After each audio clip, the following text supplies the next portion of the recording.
Salut, c'est Marco de Top for Fun. On se retrouve aujourd'hui pour une vidéo de test, celle du Wiko YouFeel que vous avez été nombreux à me réclamer en test justement et qui visiblement suscite chez vous beaucoup d'intérêt. Le Wiko YouFeel, c'est un mobile qui a été commercialisé pour la première fois en juin 2016 au prix maximum conseillé de 199 €. On arrive déjà à le retrouver un petit peu moins cher sur le web d'ailleurs. Je vous engage à regarder le comparateur de prix qui est disponible sur notre site, d'ailleurs je le mettrai en lien et en annotation ici. N'hésitez pas à regarder notre comparateur de prix pour trouver la bonne affaire sur ce fameux Wiko YouFeel que vous êtes en train de voir devant vos yeux. Le Wiko YouFeel, quelle est sa particularité? Eh bien, c'est le premier téléphone avec le Wiko YouFeel Lite que je vous ai déjà présenté. Donc c'est le premier ou c'est l'un des deux premiers à disposer d'un capteur d'empreinte digitale que vous voyez ici, c'est le bouton accueil, sur lequel je reviendrai d'ici quelques instants, bien sûr. Donc voilà, il y a des bons points sur ce téléphone. Alors j'allais dire des innovations, oui, pour Wiko, ce ne sont pas des innovations marché, parce qu'il y a déjà beaucoup de téléphones qui proposent des capteurs d'empreinte, c'est pas une innovation en tant que telle, c'est pas original, mais c'est original pour Wiko. Et ce qui est intéressant ici, c'est que, on est sur un téléphone qui est proposé à un prix très agressif, 199 €, et qui dispose d'un certain nombre de bons points. Bon, de toute façon, on va détailler ça tout au long de cette vidéo, qui va probablement durer une demi-heure. Et la première partie de cette vidéo, c'est l'esthétique. Alors, pour le besoin, je vais éteindre le téléphone, voilà. On est sur un téléphone qui présente une particularité par rapport au Wiko YouFeel Lite que je vous ai déjà montré en test. Cette particularité, notamment l'une d'elles, c'est d'être doté, ce téléphone, il est doté d'un cadre et d'un châssis métallique. Donc ça, c'est déjà une bonne note, ce qui contribue notamment à la rigidité du téléphone. Et ça, c'est quand même un bon point. Autre bon point sur ce téléphone, la vitre tactile est une 2,5D. Qu'est-ce que ça veut dire? Ça veut dire qu'elle est légèrement courbe sur les côtés, gauche, droit, haut et bas. Elle est légèrement courbe pour venir épouser la forme de la carrosserie, donc du châssis, de manière plus douce. Alors oui, ça joue au niveau de la perception. C'est vrai que quand votre pouce passe sur les côtés, donc c'est-à-dire en utilisation tactile, vous allez faire comme ça, votre pouce ou vos doigts passant sur le côté, ils vont être un petit peu moins agressés, on va dire, que si le téléphone avait une vitre coupée à angle droit. Bon, c'est une figure de style aussi, c'est plus agréable à regarder et c'est plus sympa au niveau du toucher, certes. Autre point, la vitre est soi-disant traitée anti-rayures, anti-casse. Mais aujourd'hui, je n'ai aucune information sur notamment, est-ce que c'est une Corning Gorilla, une Dragon Trail ou autre? Je n'en sais absolument rien parce qu'on n'a pas le nom de la marque qui a été utilisée, notamment pour la vitre tactile. Mais visiblement, en tout cas Wiko le revendique, c'est une vitre traitée anti-rayures, anti-casse. Alors on est ici sur la version qui s'appelle la version Slate. Qu'est-ce que ça veut dire? On est ici sur une version donc, qui est couleur argent, avec des effets et des rappels de couleur blanc, le bouton et notamment ici un petit liseré, les séparateurs au niveau de la carrosserie ou plutôt du châssis métal pour faciliter le signal de l'antenne, en tout cas pour améliorer la captation de l'antenne, donc ici, et le dos est en gris. Donc ça c'est la version Slate. C'est une version Slate que vous retrouvez d'ailleurs à l'arrière de la boîte, ici en coloris. Ce téléphone existe aussi en version creamy, donc c'est-à-dire une sorte de gris blanc, blanc cassé peut-être, chocolate marron, lime, donc ça veut dire qu'il est noir, gris, avec des contours verts, et il existe aussi en space gray, donc c'est-à-dire noir et gris. Voilà, donc ici on est sur la version, je le rappelle, Slate.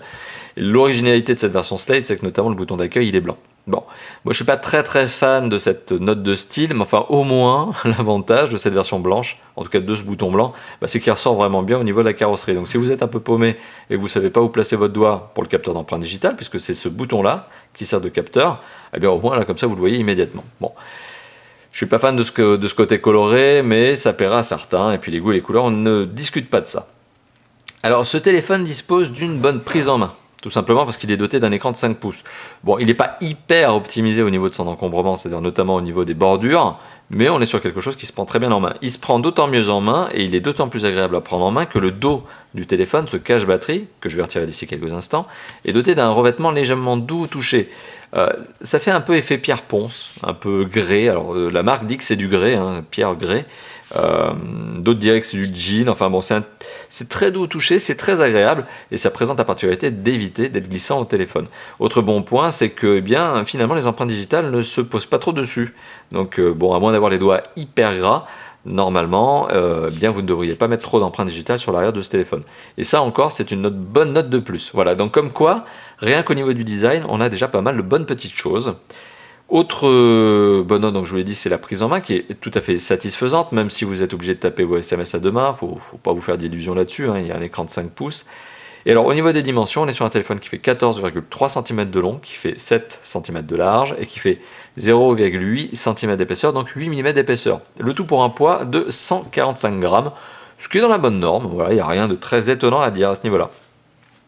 Si on fait le tour du propriétaire un petit peu plus dans le détail, qu'est-ce que l'on retrouve? Alors sur sa face avant, donc un écran de 5 pouces, le bouton physique accueil qui est ici, qui sert aussi d'empreinte digitale, le capteur d'empreinte digitale.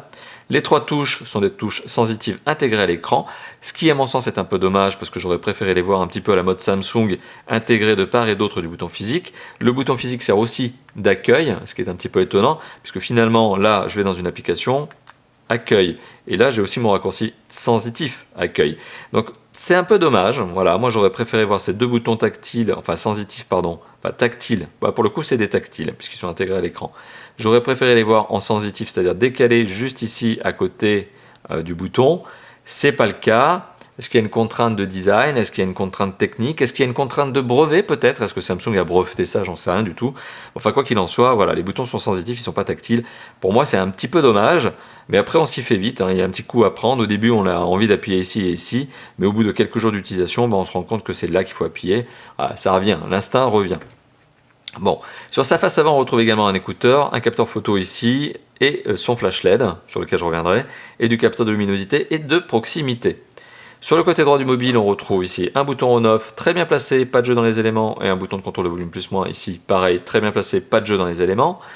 En dessous du mobile, on retrouve l'entrée micro primaire, le connecteur micro USB, une petite fente qui permet de retirer le cache batterie, ce que je vais faire d'ici quelques instants. Voilà, là je suis en train de le déclipser.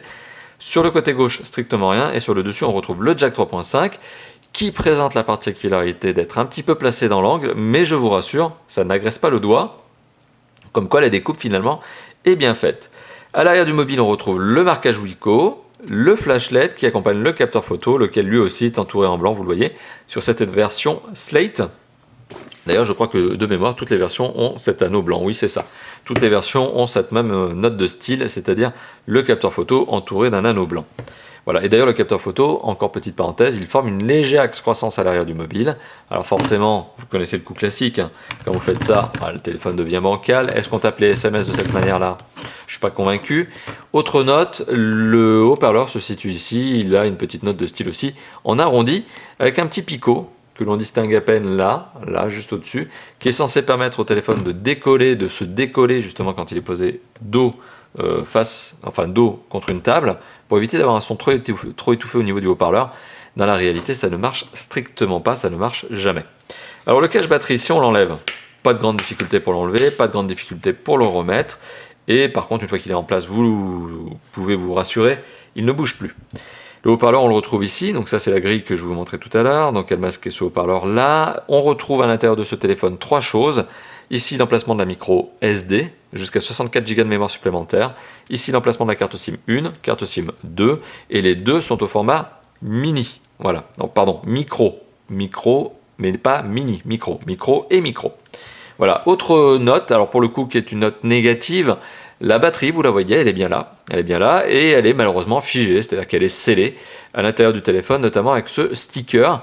Et c'est ce que j'avais eu l'occasion de vous indiquer sur le test du YouFeel Lite. Je ne comprends pas ce qui fait qu'aujourd'hui, on est obligé de faire ce genre de choses. C'est dommage parce que j'aurais préféré voir une batterie extractible, alors qu'on y arrive, hein, elle est là, hein, la batterie, on la voit, hein, elle est juste sous ce sticker, là, sous ce scellé. Et malheureusement, on ne peut pas l'enlever parce qu'elle n'est pas prévue pour. Alors, il y a probablement une contrainte technique, certes, mais c'est un peu dommage que la marque n'ait pas été un cran plus loin pour essayer de rendre cette batterie extractible. Bon, ça aurait probablement épaissi le téléphone, c'est vrai, mais d'un autre côté, ça aurait été plus agréable à utiliser, je pense, pour vous qui êtes souvent en train de me faire remarquer dans les tests de Top 4 Phone qu'une batterie extractible, c'est quand même pas mal, parce que le jour où elle se fatigue, ça fait du bien de pouvoir la changer. Là, pour le coup, vous ne pourrez pas, à moins de passer par un professionnel. Alors, on a parlé du design, on a fait un point assez long au niveau du design, mais il le fallait, puisqu'il y a des bonnes choses à se dire. Maintenant, il est temps de passer à l'image et au son. Alors, le téléphone dispose d'un écran de 5 pouces, ça je vous l'ai déjà indiqué, qui est un écran de 5 pouces doté d'une résolution HD. Alors, c'est pas du Full HD, c'est de l'HD Ready. Ce qui veut dire que le téléphone est doté donc d'un écran de 1280 pixels par 720 pixels. C'est un 720p. C'est un écran IPS qui possède de très bons angles de vision, satisfaisant là-dessus, il n'y a rien à redire. Et c'est un écran qui possède une luminosité tout à fait correcte. Là où les amateurs avertis constateront peut-être quelque chose, c'est qu'au niveau des couleurs, ça manque de punch, je trouve. C'est d'autant plus flagrant si vous connaissez les écrans Super AMOLED et AMOLED. C'est vrai que les couleurs sont un peu pâles, mais c'est pas une catastrophe. C'est juste que si effectivement vous êtes habitué à du Super AMOLED, AMOLED, vous allez le sentir. Si vous n'avez pas l'habitude, eh bien finalement vous le sentirez pas. Donc voilà, il faut vraiment remettre la chose dans le contexte. Et le contraste, lui aussi, il est perfectible, parce qu'on n'est pas sur un Super AMOLED. Mais d'un autre côté, c'est logique, on est sur un téléphone qui vaut moins de 200 € en IPS. Ok, il n'y a rien de très étonnant avec une résolution HD, c'est tout à fait logique. Donc on a plaisir à regarder les vidéos sur ce téléphone, d'autant que ce téléphone dispose donc non seulement d'une densité de pixels acceptable, 294 pixels par pouce, on est à la limite des 300. 300, c'est ce qu'il faut pour avoir une image nette. Là, on est juste en dessous, donc finalement, on peut dire qu'on a une image nette, c'est pas un problème. C'est vrai qu'il faut vraiment aller très très fort sur le zoom de la caméra, et encore pour commencer à distinguer les pixels. Il faut vraiment aller très très fort. Voilà, et au niveau du son, alors bonne note au niveau du son. Hop, bon là je vous ai montré une petite vidéo pour vous permettre de vous faire votre propre idée. Maintenant je vais vous mettre un peu de son, et vous allez constater que le haut-parleur dispose d'un son puissant, relativement clair, même quand il est poussé à son maximum. Alors on y va.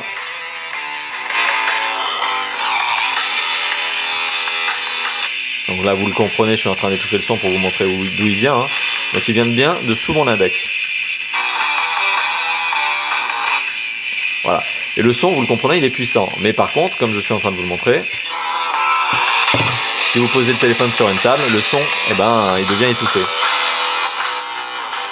Cependant, bonne note, vous l'avez compris, le son est puissant. Je vais arrêter le son. Voilà. Bonne note, vous l'avez compris, le son est puissant et ne grésille pas, même quand il est poussé à fond. Comme quoi, là, on est en face d'un téléphone qui a un bon haut-parleur. Au niveau de l'écouteur et au niveau du jack 3.5, rien à redire, ce sont des composants parfaitement maîtrisés par les constructeurs, on ne va pas s'attarder dessus outre mesure. Au niveau des performances de ce téléphone, alors on est sur un téléphone qui, valorisé avec Antutu, la fameuse application Antutu que je vous montre à chaque fois, eh bien on tombe sur un téléphone qui est à 30 209 points, donc on va revenir à 30 200 points, donc un score, on va dire carrément encore entrée de gamme, début de moyenne gamme, on est vraiment dans le début du moyenne gamme, c'est un score qui peut sembler faible comme ça a priori, pour ceux qui connaissent les smartphones de 2016, parce qu'en 2016 on arrive à avoir des téléphones qui sont des ultra haut de gamme, qui valent 600 € et plus. On arrive à avoir des téléphones qui dépassent les 120 000 points, bon, on n'est pas du tout dans les mêmes niveaux, mais d'un autre côté, 30 000 points sur un téléphone comme ça, même 20 000 points, c'est largement suffisant pour faire en sorte que ce téléphone fonctionne bien sur des gros jeux 3D, des grosses applis. D'ailleurs, il est temps de vous parler un petit peu des composants et de vous dire ce qu'il en est. Alors, ce téléphone est doté d'un processeur qui est, ça parlera aux connaisseurs, qui est un MediaTek MT, désolé pour les reflets de caméra, MT6735. Donc, c'est un processeur qui est un 4 cœurs cadencé à 1,3 GHz et qui est un 64 bits. Bon, ça, c'est pas très intéressant en soi. À côté de ça, qu'est-ce que l'on a? On a 3 Go de mémoire vive, donc 3 Go de RAM, on les voit ici, 2956, bon, c'est 3 Go de RAM. Et on a un processeur graphique qui est un Mali T720. Voilà, Mali T720. Donc globalement, qu'est-ce que ça veut dire? Eh bien, ça veut dire que sous Epic Citadel, on arrive à avoir une image fluide, en mode ultra haute qualité, donc c'est-à-dire le maxi du maxi du maxi. Eh bien, cette application, cette démo de jeu vidéo, Epic Citadel, nous donne un score moyen de 35,1 images par seconde, ce qui est tout à fait suffisant pour voir une image fluide. Alors, oui, il y a des téléphones qui arrivent jusqu'aux 60 images par seconde, mais du moment qu'on est au-dessus de 25, franchement, le sentiment de fluidité est là. Et quand on dépasse les 30, il n'y a pas de problème. Alors, on va pouvoir y aller. Vous voyez une petite démo qui commence. Donc oui, au démarrage, on oscille entre les 20 et 30, mais après, on bascule dans les 30 à 40, 50. Voilà, donc finalement, on finit avec une moyenne. Donc finalement, on finit. Très belle la palissade. On finit avec une moyenne de 35,1 images par seconde en mode ultra haute qualité, ce qui est pas mal du tout. Donc on a une bonne fluidité d'image. Voilà, donc tout ça pour vous dire qu'en termes de performance, ce téléphone est suffisamment performant pour tout faire fonctionner. D'ailleurs, si je lance, est-ce que je vais pouvoir le lancer? Non, je l'ai flingué là. Bon, je me rends compte. Bah non, elle est là. J'allais dire, j'ai flingué l'application Asphalt 8, le jeu. Mais même pas du tout quand même. Il faut savoir que j'ai réinitialisé le téléphone à l'occasion du test, c'est ce que je fais à chaque fois, et donc des fois, eh bien, j'ai quelques oublis lorsque je réinitialise le téléphone à l'occasion du test. Bon là c'est pas le cas, j'ai quand même réinstallé correctement Asphalt 8, c'est quand même un minimum. Voilà. Alors, hop, hop, hop, hop, hop, hop, hop, hop, hop, hop, hop, hop. Est-ce que j'aurais pas oublié d'enlever la musique? Ouais, je crois bien que j'ai oublié d'enlever la musique. Hop, on va enlever la musique pour éviter de se taper un strike avec les droits d'auteur de YouTube, hein, parce que bon, c'est pas le truc qui me fait rigoler, pas spécialement. Voilà. Ah, merci pour les petites pages de pub. Hein? Voilà. Merci pour les petites pages de pub. Petite parenthèse, vous l'avez remarqué, hein, chez Top for Fun, il n'y a plus de pub. Donc, enfin, vous l'avez remarqué, vous avez peut-être un adblock qui tue les pubs, ça vous regarde.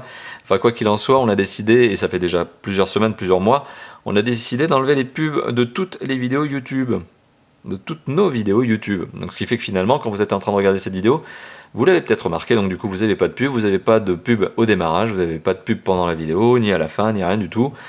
Comme ça, bah, vous pouvez profiter pleinement, justement, du test. Et des pubs de Gameloft, hein, comme c'est pas cool ça, hein, c'est génial. Voilà, donc on va faire un petit peu de jeu Asphalt 8 pour vous montrer un petit peu la qualité graphique. Je vais remettre un petit peu de son, mais uniquement le son du moteur pour le coup, vous l'avez compris. Et puis qu'est-ce que je vais vous dire après? Bah, je vais vous parler de la mémoire de stockage. Ouais, on va parler de la mémoire de stockage. Bah, le démarrage était, on va dire correct. C'était pas bluffant, j'ai quand même fait déjà mieux. Voilà, on va prendre le jaune, là, le doré, voilà, hop, allez, et là on kill du concurrent. Boum, on est comme ça. Bon, voilà, donc comme quoi finalement... What? Il m'a dépassé lui? Bon, comme quoi vous voyez, une séquence de jeu tout à fait bonne, puisque pas de ralentissement. Vous le voyez aussi, je conduis à l'accéléromètre, donc ça veut dire qu'il y en a bien sur ce téléphone. D'ailleurs, en termes de capteur, on va y revenir d'ici quelques instants, mais il y a tout ce qu'il faut. Voilà, donc c'est fluide. Olé! Vous voyez, pas de ralentissement au niveau du jeu. Boum. Voilà, donc ça c'était la petite séquence de jeu Asphalt 8. Je vous ai dit que j'allais vous parler de la mémoire, et bien je vous en parle tout de suite avant d'oublier. La mémoire de stockage de ce téléphone, alors déjà à la base on est plutôt bien loti puisqu'on est sur un téléphone qui dispose de 16 Go de mémoire de stockage. Sur ces 16 Go, il y en a 9,5 qui sont disponibles au premier démarrage. 9,5, c'est un petit peu étonnant d'ailleurs, puisque pour tout vous dire, quand j'ai fait le test du YouFeel Lite, dans les mêmes conditions, le YouFeel Lite était arrivé à 10,5. Là on est à 9,5. Ce qui veut dire quoi? Qu'est-ce que ça veut dire? Ça veut dire qu'en fait derrière, il y a sûrement des petites applications et des trucs en plus qui ont été réinstallés. Quand je dis 9,5, c'est après avoir fait toutes les mises à jour des applications natives, avant même d'installer les applications qui sont là, qui m'ont servi pour le test. Donc avant d'installer ces applications qui sont liées au test, tout ce qui est natif dans ce téléphone ne vous laissera, entre guillemets, ne vous laissera, ça a l'air négatif comme ça mais c'est pas grave, ne vous laissera que 9,5 Go de mémoire de stockage disponible au démarrage, après mise à jour. Bonne note, vous avez la possibilité d'ajouter une micro SD. Je vous l'ai montré tout à l'heure l'emplacement. Cette micro SD peut être utilisée comme une mémoire de stockage pour les applications et les jeux. C'est-à-dire que vous pouvez définir que cette micro SD deviendra le support pour vos applications et vos jeux. Et ça, c'est une bonne note. C'est lié notamment au système d'exploitation Android 6 que je vais vous montrer d'ici quelques instants, dont je vais aussi vous reparler. Et on se retrouve ici clairement avec quelque chose de très positif. La mémoire de stockage interne est clairement un point fort du Wiko YouFeel. Sa gestion est un point fort. Au niveau de la connectivité, alors au niveau de la connectivité, globalement on a du bon. Alors, là je vais lancer un truc, mais c'est juste pour vous parler des capteurs. Voilà. Les capteurs, c'est ça, je vous en parle dans 2 secondes. Mais donc, on est sur un téléphone qui est un 2G, certes, c'est un peu logique, un 3G, ok, jusqu'à là tout va bien, mon 3G+, la totale, et il est 4G LTE. Donc vous avez effectivement du 4G LTE, c'est-à-dire la plus grosse vitesse disponible en 4G de nos jours en France. Alors, bonne note aussi au niveau des accroches, parce que j'ai constaté une bonne accroche, c'est-à-dire que j'ai pas galéré, et j'ai constaté aussi une bonne stabilité du signal, c'est-à-dire que j'ai pas vu de déconnexion pendant mon test. C'est-à-dire que ça a très bien marché, que ce soit en 3G, 4G, que ce soit en Wi-Fi, ou que ce soit en GSM, voire même en GPS. Donc il n'y avait pas de problème à ce niveau-là. Donc on est sur un téléphone qui a une bonne accroche et une bonne stabilité réseau. Donc on est sur un téléphone qui est un 2G, 3G, 4G LTE, ça je vous l'ai indiqué. On est sur un téléphone qui est aussi un GSM, donc c'est-à-dire appel et SMS quadribande. Vous pouvez l'amener avec vous partout dans le monde pour émettre et recevoir vos appels. Donc. Et à côté de ça, eh bien, on a tout ce qu'il faut. On a du Wi-Fi, BGN, du Bluetooth 4.0. Ça parlera aux gens notamment qui connectent leur téléphone avec leur voiture. On est sur un téléphone qui est GPS à GPS. Donc il a bien une puce GPS, mais il utilise aussi les antennes cellulaires et les bornes Wi-Fi pour accroître sa précision de localisation, donc AGPS. On est aussi sur un téléphone, donc comme je vous l'ai montré tout à l'heure, qui a un double emplacement de carte SIM, format micro SD jusqu'à 64 Go. Il a même aussi une radio FM. Il ne manque, pour être complet à ce téléphone, que le NFC. et l'infrarouge. L'infrarouge, je l'enlève très rapidement parce que j'ai jamais trouvé l'utilité, l'intérêt. Et le NFC reste encore une norme qui est trop peu utilisée aujourd'hui, trop peu exploitée. Donc au final, à mon avis, on est sur un téléphone qui a une très bonne connectivité, il n'y a pas de problème là-dessus. Au niveau des capteurs, là aussi, au niveau des capteurs, on est pas mal loti. Donc on a un accéléromètre, on a du capteur de luminosité et de proximité, on a du capteur donc type gyroscope, on a du gyroscope, je vous le montre, on a bien une boussole, on a tout ce qu'il faut. Les deux capteurs qui ne sont pas présents sur ce téléphone sont des capteurs qui sont réservés à des hauts de gamme. Voilà, merci mon téléphone pour la petite sonnerie. Donc ce sont des téléphones plutôt typés haut de gamme qui ont des capteurs de température.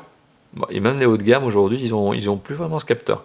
Et des capteurs de pression. Bon, le fameux touch que l'on peut retrouver sur les iPhones par exemple. Bon, capteur de pression, mais qui ne sert pas à grand chose sur Android et qui n'est pas présent sur ce téléphone en grande logique. Tout ça pour vous dire donc au final que l'on est sur quelque chose au niveau de la connectivité qui est tout à fait satisfaisant, que ce soit au niveau donc des connexions ou au niveau des capteurs. Voilà. Autre bonne note sur ce téléphone, il dispose d'un DAS, donc le débit d'absorption spécifique, c'est ce qui permet de valoriser la capacité qu'a un téléphone à émettre peu ou beaucoup d'ondes en utilisation. On est sur un DAS faible, donc c'est une bonne note, il n'émet pas beaucoup d'ondes quand vous l'utilisez, ce qui veut dire que finalement, principe de précaution oblige, on est probablement sur un téléphone qui est plus sécurisant à ce niveau-là que d'autres téléphones typés moyenne gamme qui ont des DAS à 1 watt. Là, on est à 0,287 pour être précis, donc on est très largement en dessous des 1 watt par kilo qui sont ma propre norme à ne pas dépasser, ma propre norme, on va dire, utilisateur psychologique. On est bien loin des 2 watts maximum à ne pas dépasser en Europe, qui est la norme légale. Et on est même clairement dans la bonne tranche, puisqu'aujourd'hui, moins de 0,3 en 2016, c'est clairement pas mal. Donc voilà, en termes de connectivité, on est sur un téléphone qui fait vraiment bien son taf et qui est bien doté, est bien doté et bien pensé.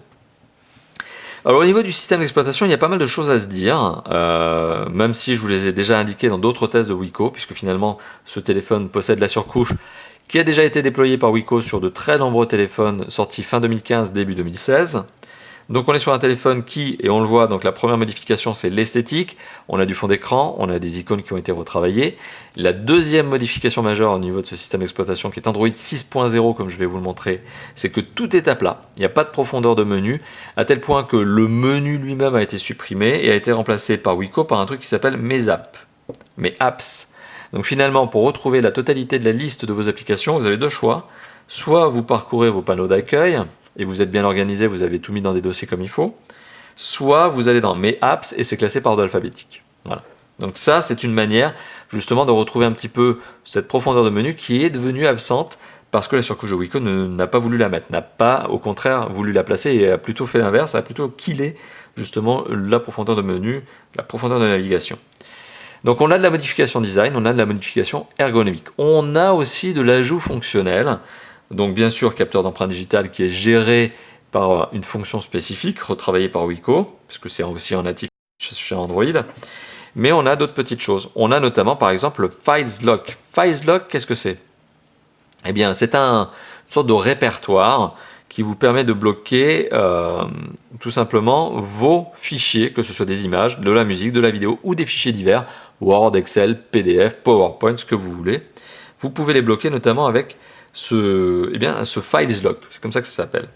Et donc du coup, Files Lock, pour accéder au contenu que vous avez bloqué, vous avez plusieurs manières de faire la chose, soit avec un code PIN, soit avec un schéma, ce que je suis en train de vous montrer, que je vous ai montré, soit tout simplement avec le capteur d'empreinte digitale. Alors vous avez, et je vais y revenir d'ici quelques instants, la possibilité de paramétrer jusqu'à 5 empreintes différentes, chacune ayant son usage. Donc vous avez Files Lock, que je viens de vous montrer. Vous avez aussi Apps Lock, qui permet de bloquer non pas cette fois-ci les contenus, mais les applications elles-mêmes. Allez, on y va. Vous voyez l'application SMS, là, elle a été bloquée. Donc pour y accéder, qu'est-ce que je peux faire? Soit un schéma, soit une empreinte digitale. Voilà. Encore une fois de plus, c'est les deux manières de déverrouiller, ou le code PIN. C'est des manières justement de déverrouiller Apps Lock. Donc ça, c'est apporté justement par la surcouche de Wiko. On a aussi Mes Apps, ça je vous l'ai montré, et Phone Assist. Phone Assist, donc, qui est cette application un peu fourre-tout, mais sympathique, que l'on a déjà retrouvé sur de très nombreux Wiko, qui s'appelle tantôt Phone Assist, tantôt Assistant. D'ailleurs, sur le Wiko YouFeel, il s'appelle Assistant, si mes souvenirs sont bons, alors qu'ici, il s'appelle Phone Assist. Alors, qu'est-ce que fait Phone Assist? Alors, il y a plusieurs choses. Premièrement, vous pouvez vider de la RAM. Donc ça, c'est pas mal. C'est-à-dire que vous pouvez décider de nettoyer, entre guillemets, de vider votre RAM. Là, je suis en train de faire une application de vidage de RAM. Voilà, donc j'ai récupéré 2 Go, c'est ça? Ouais, c'est bizarre. Non, enfin, bon, en tout cas, j'ai vidé la RAM, et là, je suis au total. Je suis au max. On a ici un mode économie d'énergie. Alors le mode d'économie d'énergie, qu'est-ce qu'il permet de faire? D'économiser de l'énergie, mais avec un mode plus malin que celui qui est imposé par Android sur son téléphone. Vous pouvez l'activer ou le désactiver, vous pouvez choisir le type d'applications qui ont le droit de recourir à de la data, à de la connexion justement, parce qu'il y a des applications qui sont très gourmandes, qui vont toujours checker la data. Là vous pouvez lui dire non, stop, je veux pas que tu ailles checker de la data, et je me rends compte que j'ai dit data plusieurs fois, et donc du coup, ça vous permet d'économiser de l'énergie. Vous avez même un mode qui vous permet de vraiment peaufiner l'usage, de connaître qu'est-ce qui consomme de la batterie et de décider par exemple de supprimer. Je viens de me rendre compte que je viens de désactiver le Wi-Fi, je crois, non? Ouais, je crois, ouais, c'est ça. Ouais. Par exemple, bon, j'ai désactivé le Wi-Fi ici en passant parce que le Wi-Fi est déclaré comme ayant consommé 2,45% de la batterie depuis ma dernière recharge. Ce qui est tout à fait correct, ça ne m'étonnerait pas. Le reste, c'est les 7,82% notamment de batterie consommée par la luminosité de l'écran. Voilà, donc ça vous permet de savoir qu'est-ce qui consomme de la batterie et de gérer justement les autorisations, de désactiver certains usages. Voilà, donc il y a un mode économie d'énergie qui est plutôt malin. Bon, je ne vais pas trop rentrer dans le détail, il y en a encore, mais il y a pas mal de petits détails, pas mal de petits curseurs à gérer qui vous permettent de prolonger l'autonomie de ce téléphone, ce qui n'est pas une mauvaise idée puisque ce téléphone a une autonomie dont je parlerai tout à l'heure qui est perfectible. Notification qui vous permet de gérer les applications qui ont le droit de vous balancer des applications, des notifications. Et je vais vous dire qu'il y en a certaines, des fois, on a bien envie de les désinstaller. Alors avant de les désinstaller, parce qu'elles balancent trop de notifications, c'est le cas d'Asphalt 8, qui est juste un jeu hyper pénible au niveau des notifications, qui vous en donne trop, qui vous sollicite de temps en temps, avec un gros bruit de voiture qui démarre. Je ne sais pas si ça vous est arrivé, moi ça m'est déjà arrivé. Je suis, je sais pas, pépère, au calme, j'ai mon téléphone tranquille dans la poche, et bien bingo, je m'entends avec un gros bruit de moteur. C'est tout simplement Asphalt 8 qui me rappelle de jouer avec. Bon, là pour le coup, vous pouvez donc gérer les notifications. AutoStart, vous avez aussi la possibilité de gérer les applications qui ont le droit de démarrer sans vous demander votre accord. Vous avez aussi Blacklist qui vous permet de gérer des numéros bloqués. Ça c'est pas mal, hein, si jamais vous avez un ex un peu pénible, un ou une. Vous avez les applications par défaut, ça aussi c'est pas mal, puisque vous pouvez décider quelle est l'application qui va correspondre à un usage donné. Vous avez envie d'ouvrir une photo, vous savez que vous allez utiliser l'application proposée par Wiko, vous pouvez l'activer ici, mais vous pouvez à tout moment décider d'utiliser l'application photo de Google. Voilà, donc c'est un exemple d'usage justement de apps par défaut. Vous avez mise à jour, bon mise à jour c'est juste que ça va checker en ligne les différentes mises à jour disponibles pour ce téléphone, pour son OS. Et autorisation, c'est pareil, vous allez rentrer dans chaque application au niveau des autorisations données à chacune de ces applications. Ça, c'est pas mal pour la protection de la vie privée, on apprécie. Voilà. Bon. On a aussi, petite parenthèse, d'autres choses qui ont été ajoutées. Alors, comme je vous le disais, on a du design, notamment l'application Météo. Elle a été designée, elle est là, elle est retravaillée. On entend même un petit bruit, regardez là, on entend le chant des cigales. Des oiseaux, non, c'est des oiseaux, c'est pas les cigales. Oh, c'est mignon, hein. Voilà, donc il y a un peu de travail au niveau du design, un peu de travail au niveau de l'usage. C'est sympa. Les applications vidéo, musique ont aussi été retravaillées. D'ailleurs, musique, Wiko s'enorgueillit d'avoir bien retravaillé l'application musique et de la rendre beaucoup plus ludique, notamment que l'application de base, ce qui n'est pas très difficile en soi. Donc oui, on a une application musique qui est redesignée, retravaillée. On a aussi Radio FM qui est là. Alors Radio FM, Android de base sait gérer Radio FM, mais bon, ça a été un petit peu retravaillé, ok. Voilà, donc comme je vous le disais, il y a pas mal de petites choses au niveau du design qui ont été refaites. Autre point, il y a Clean Master qui est installé par défaut sur ce téléphone. On sent que Wiko a un deal avec Clean Master, qui est un deal qui doit bien se passer. Et cette application, pour moi, c'est une application qui doit être désinstallée, mais dans les premières minutes. Parce que, vous voyez, je viens de la lancer, elle vient de me recoller une deuxième application.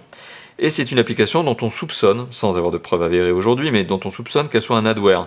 Donc, ce qui veut dire quoi? D'ailleurs, adware, parce que je vous le dis comme ça, mais bon, pour vous, ça veut peut-être pas dire grand-chose.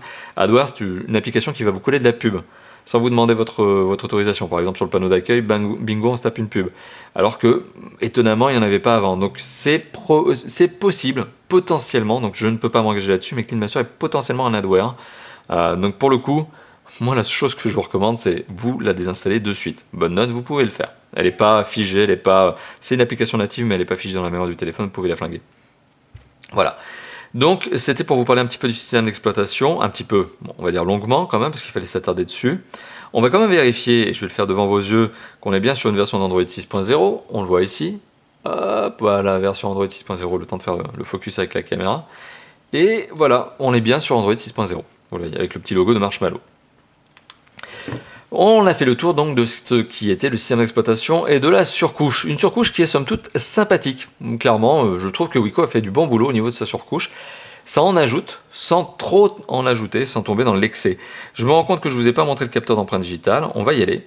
Donc le capteur d'empreinte digitale qui vous permet de gérer jusqu'à 5 empreintes différentes, voilà, et de dire pour chaque, hop, je ne vais pas vous montrer mon mot de passe quand même, oh, voilà, hein.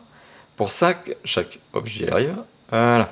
Pour chaque empreinte digitale, vous avez la possibilité de définir un usage. Soit simplement déverrouiller le téléphone, soit déverrouiller les applications que je vous ai montrées tout à l'heure avec FileLock et AppsLock, etc.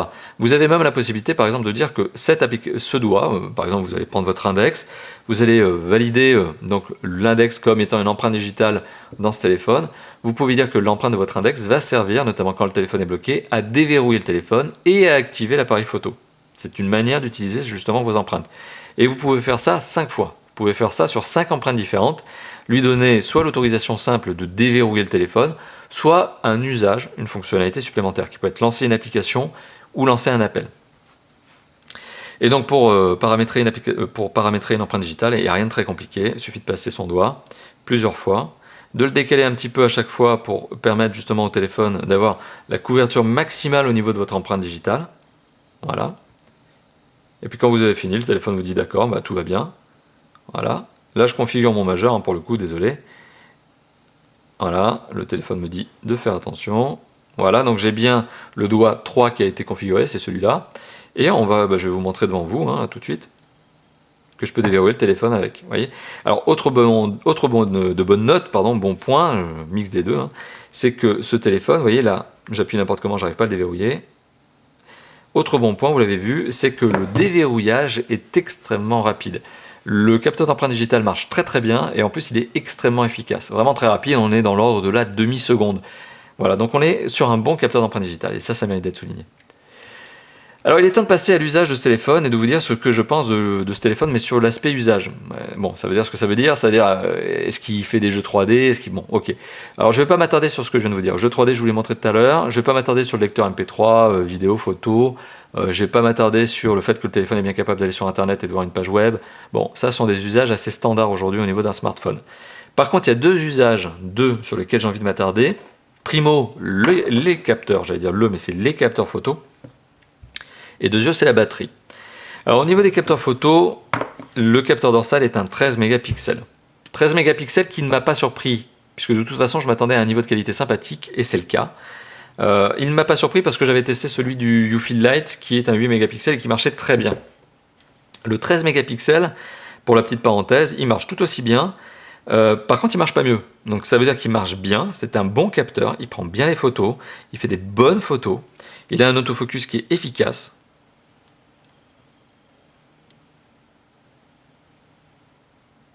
Voilà, autofocus efficace, mais il n'y a pas de mauvaise surprise, il n'y a pas de bonne surprise. C'est un bon capteur, voilà, c'est juste ce que je peux vous dire, c'est un bon capteur. Alors il a bien sûr un flash LED, il y a aussi des modes photo qui vous permettent de un peu customiser la photo.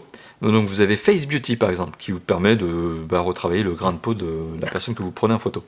Alors ce qui est marrant, c'est que ce téléphone est aussi doté d'un Smile Detect, où donc vous avez la possibilité notamment d'avoir un capteur qui détecte les sourires, hein, et qui fait le focus sur la tête du personnage.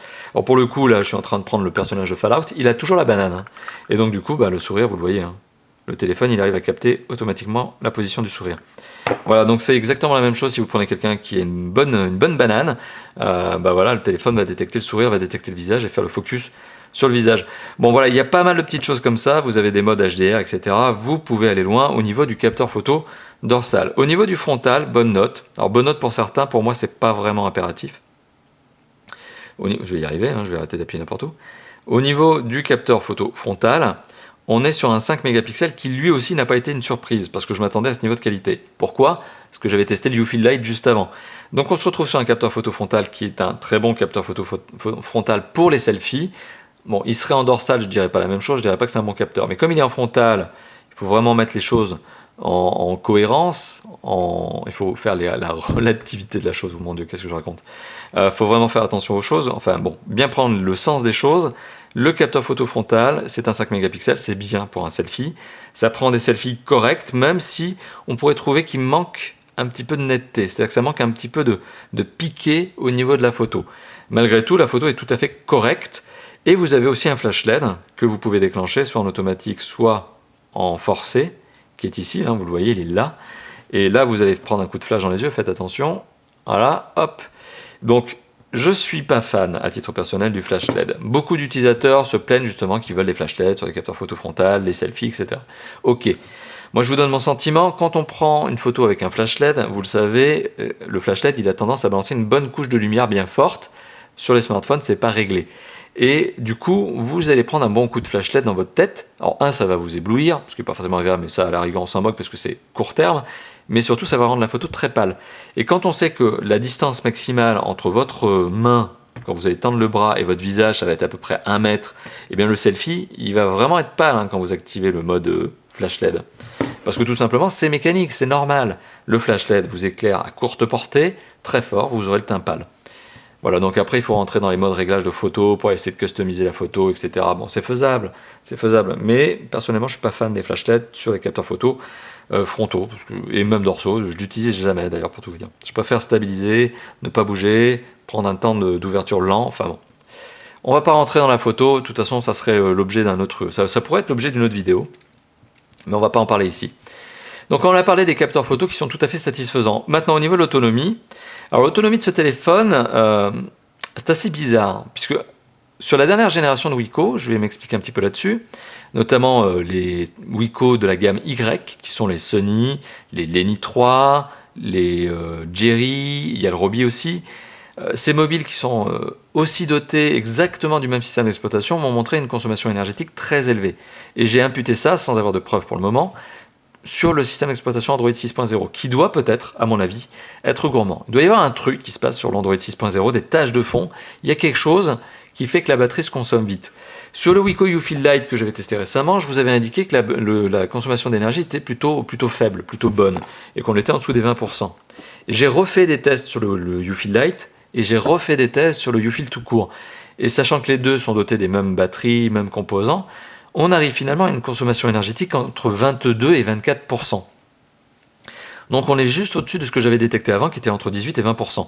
Donc globalement, on a un téléphone qui est un petit peu énergivore. C'est pas un drame, mais on fait partie de cette génération de téléphones Wiko qui, à mon sens, ont un problème d'autonomie. Donc heureusement, et c'est ce que je vous disais tout à l'heure, heureusement vous avez, donc là je viens de faire un nettoyage de la RAM, malgré moi, heureusement vous avez ce fameux Phone Assist avec un mode économie d'énergie dedans, parce que ça va vous permettre de prolonger l'autonomie du téléphone en sacrifiant un peu l'usage, mais je trouve que cette nouvelle génération de Wiko, celle qui est apparue cette année, en début 2016, je trouve qu'elle a un problème d'autonomie. C'est pas dramatique, faut pas se tromper sur ce que je dis, mais on est clairement sur des téléphones qui vont avoir de la peine à arriver aux 1 jour d'autonomie, ça se fait. Maintenant il faut bien gérer le mode réglage d'autonomie d'énergie, et on est sur des téléphones, dès lors que vous commencez à jouer un petit peu ou autre, qui vont consommer de l'énergie, qui vont tomber en dessous d'1 jour. Ça semble logique ce que je suis en train de dire, et c'est logique. Mais ce que je veux dire, c'est que ces 2-4% de batterie consommée supplémentaire dans mon test sont justement ce qui risque de vous pénaliser, de vous bouffer 3-4 heures dans la journée, et de vous faire tomber juste avant la journée, avant de la recharge. Donc il est possible qu'avec ce genre de téléphone, eh bien vous soyez obligé de faire une recharge le matin et une recharge le soir, donc 2 recharges par jour. Donc c'est mon point, et c'est quelque chose qui m'étonne énormément. J'ai du mal à savoir d'où ça vient. Est-ce que ça vient peut-être de l'écran qui réglait sur une luminosité qui est pourtant pas trop fort, parce que là j'ai pas mis à fond, je l'ai mis à 50-60%. Qu'est-ce qui fait justement que le téléphone a tendance à consommer de la batterie? Je pense que c'est le système d'exploitation, mais j'ai pas de preuves pour le moment, je peux pas vous le garantir, donc je préfère mieux ne pas m'avancer. Par contre la conclusion est là, c'est que oui, le téléphone est énergivore, clairement comme tous les téléphones de 2016 de Wiko. Voilà, donc il est temps d'arriver à la conclusion de cette vidéo et de vous dire ce que je pense de ce mobile globalement. Est-ce que ce mobile est un bon mobile ou un mauvais mobile? Globalement, soyez assurés que c'est un bon mobile. Donc en conclusion, oui, je vous le recommande à l'achat, il n'y a pas de doute. C'est un bon téléphone, vous pouvez partir les yeux fermés sur ce téléphone, vous ne serez pas déçus. tout est bon dans ce mobile, mis à part un point sur lequel je vais revenir tout de suite, qui est l'autonomie, vous l'avez compris, je viens de vous en parler. Si on fait abstraction de l'autonomie, donc si on laisse l'autonomie de côté, et qu'on arrive à se dire qu'on arrive à la gérer cette autonomie, si on la laisse de côté, et si on laisse aussi de côté le fait que la batterie n'est pas extractible, ce qui à mon sens est quand même une aberration de nos jours, donc si on met ça de côté, on est sur un téléphone qui ne possède que des bons points. Que des bons points pour son prix, puisqu'on est sur un téléphone qui vaut moins de 200 €, 199 prix de lancement, donc on arrivera forcément à le trouver avec quelques dizaines d'euros moins cher au fur et à mesure, dans les temps à venir. Donc on est sur un téléphone qui possède un design sympathique, avec un cadre métallique, avec une vitre soi-disant traitée anti-casse. Bon, j'ai pas de confirmation là-dessus, en tout cas j'ai pas de nom sur le fabricant de la vitre. Un capteur d'empreinte digitale qui marche, mais vraiment à merveille. C'est clairement un point fort de ce téléphone. Une surcouche qui est bien pensée, peut-être énergivore, c'est peut-être ça, mais elle est bien pensée. Elle vous donne de l'usage supplémentaire, elle vous donne de l'ergonomie et du design, c'est cool, c'est bien. On a une très bonne connectivité, ça aussi ça compte. On est vraiment sur un téléphone 4G qui marche aussi très bien. Donc voilà, au final, tout est bien dans ce téléphone. Vraiment tout est bien, mis à part cette notion de batterie. Et ça, c'est à vous de voir si c'est un problème pour vous. Ça peut l'être, clairement ça peut l'être. Si vous ne savez pas gérer votre autonomie, si vous ne savez pas gérer le mode économie d'énergie, ça va vous agacer. On ne peut pas dire les choses différemment. Mais globalement, sur tout le reste, tous les autres points de ce téléphone, c'est un téléphone qui en donne pour son argent et que je vous recommande. Voilà, je viens de me répéter, je le redis. C'est un téléphone que je vous recommande parce que je le trouve vraiment très sympa. Maintenant, il y a quand même un détail. Il y a un détail, et vous allez le voir dans une autre vidéo qui va suivre, qui est la vidéo de comparatif. C'est que je suis un petit peu embêté par rapport au YouFeel Lite. C'est-à-dire que ces deux mobiles, dont je vous montre les deux boîtes, sont des mobiles qui se ressemblent énormément. Et la différence entre le YouFeel Lite et la différence entre le YouFeel tout court est tellement faible, et le prix par contre est différent lui. Comme les différences sont faibles, et comme le prix est différent, donc il y a 30 € d'écart entre les deux modèles que je vous ai montrés, et bien finalement, le principal problème de ce téléphone, c'est certes l'autonomie d'une part, mais c'est la cannibalisation de son petit frère, ou de son quasi-jumeau, le YouFeel Lite. C'est le YouFeel Lite qui va lui poser le plus de problèmes finalement sur son marché. C'est pas... Il y a des concurrents qui font des bons mobiles aussi à ce niveau de prix, mais franchement, ce qui risque de lui faire le plus de mal à ce téléphone, c'est probablement la concurrence de son quasi-jumeau, le YouFeel Lite. Et ça, on va en reparler dans une vidéo qui va suivre d'ici quelques petits instants. Voilà, donc la vidéo de comparatif entre le YouFeel Lite et le YouFeel tout court. Donc sur ce, il est temps pour moi de vous remercier d'avoir vu cette vidéo. Une vidéo un peu longue, 42 minutes, je m'en rends compte, mais c'est normal, il fallait parler de ce téléphone, rentrer dans le détail, hein, ça compte. Vous avez été nombreux à me demander le test, justement, il fallait bien prendre le temps de vous donner un test long et de qualité. J'espère que c'est le cas, j'espère que vous l'avez aimé. Si c'est le cas, n'hésitez pas à lâcher un petit pouce bleu et à me lâcher surtout, faites-moi plaisir, un petit commentaire par ici, là en dessous de la vidéo, vous avez une zone de commentaires, lâchez-vous, faites-moi plaisir. Et bien sûr, si vous trouvez le contenu de qualité chez Top 4 Phone, vous pouvez aussi, si ça n'est pas déjà fait, vous abonner, liker, partager, vous abonner, tout ça c'est des boutons en dessous de la vidéo. Et moi je vous dis à très bientôt pour d'autres vidéos, et notamment la vidéo de comparatif. Allez, à bientôt, ciao ciao.